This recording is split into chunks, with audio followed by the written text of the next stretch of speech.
Bayangin, kamu lagi berdiri sendirian di padang pasir yang luas, sunyi, panas, nggak ada suara apapun.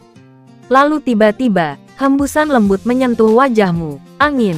Tapi pernah nggak kamu kepikiran, dari mana sebenarnya angin itu berasal? Menurut Islam, apakah dia cuma fenomena alam biasa? Atau ada sesuatu yang lebih dalam di baliknya? Dalam Islam, angin bukan sekadar udara yang bergerak. Dia adalah ciptaan Allah. Dan lebih dari itu, angin adalah bagian dari tanda-tanda kekuasaannya. Di dalam Al-Quran, angin sering disebut sebagai sesuatu yang diutus. Bukan dibiarkan, tapi dikirim.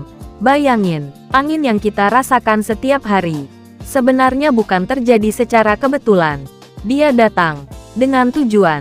Salah satu gambaran yang kuat tentang angin ada dalam kisah para nabi.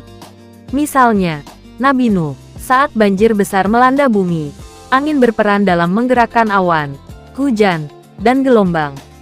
Itu bukan sekadar bencana alam, tapi bagian dari rencana besar yang sudah ditetapkan. Lalu ada kisah yang lebih luar biasa lagi. Kisah Nabi Sulaiman. Nabi Sulaiman diberi keistimewaan oleh Allah, yaitu kemampuan untuk mengendalikan angin. Bayangin, bukan cuma merasakan, tapi menguasai angin. Angin bisa membawanya bepergian jauh dalam waktu singkat. Bahkan dalam Al-Quran disebutkan, perjalanan yang biasanya memakan waktu berbulan-bulan, bisa ditempuh hanya dalam hitungan singkat dengan bantuan angin. Di sini, angin bukan cuma elemen alam. Dia seperti pasukan tak terlihat, yang tunduk pada perintah. Tapi, angin juga punya sisi lain. Dalam Islam, angin bisa menjadi rahmat, dan bisa juga menjadi azab. Angin yang lembut, membawa hujan, menyuburkan tanah. Itu adalah bentuk kasih sayang Allah. Tapi angin yang kencang, menghancurkan, dan datang tanpa ampun, itu pernah menjadi azab bagi kaum yang membangkang. Seperti kaum Ad, mereka dihancurkan oleh angin yang sangat dahsyat. Angin yang berhembus terus-menerus selama berhari-hari, tanpa henti, tanpa belas kasihan. Bayangin, sesuatu yang biasanya kita anggap sepele, ternyata bisa menjadi kekuatan yang mengubah segalanya. Menariknya, dalam Islam, bahkan ada adab ketika angin bertiup. Rasulullah mengajarkan, ketika kita merasakan angin, jangan mencelanya. Kenapa? Karena angin itu datang atas perintah Allah.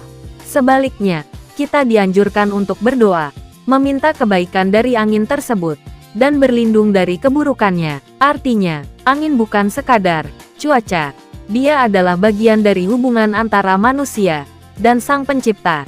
Kalau kita tarik lebih dalam, awal mula angin dalam Islam bukan cuma soal kapan pertama kali ada, tapi tentang kenapa dia ada. Angin diciptakan sebagai tanda, sebagai alat, sebagai pembawa kehidupan, dan kadang sebagai peringatan. Sekarang coba kamu pikirkan lagi.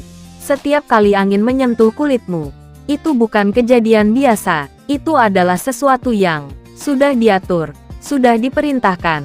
Sejak awal penciptaan, angin yang sama, yang dulu membantu para nabi, yang pernah menjadi rahmat, dan juga pernah menjadi azab, sekarang menyentuhmu dengan lembut. Jadi, lain kali kamu merasakan angin, jangan cuma bilang, "Oh, lagi berangin." Coba diam sebentar, rasakan, dan ingat, mungkin itu adalah salah satu cara Allah menunjukkan bahwa Dia selalu dekat, meski tak terlihat. Kalau kamu suka konten seperti ini, yang menggabungkan cerita, sejarah, dan makna yang dalam, jangan lupa subscribe, like, dan share, karena masih banyak kisah lain yang mungkin selama ini kita lewatkan. Padahal, selalu ada di sekitar kita. Dan siapa tahu, jawaban dari pertanyaan besar dalam hidup kadang datang bersama hembusan angin.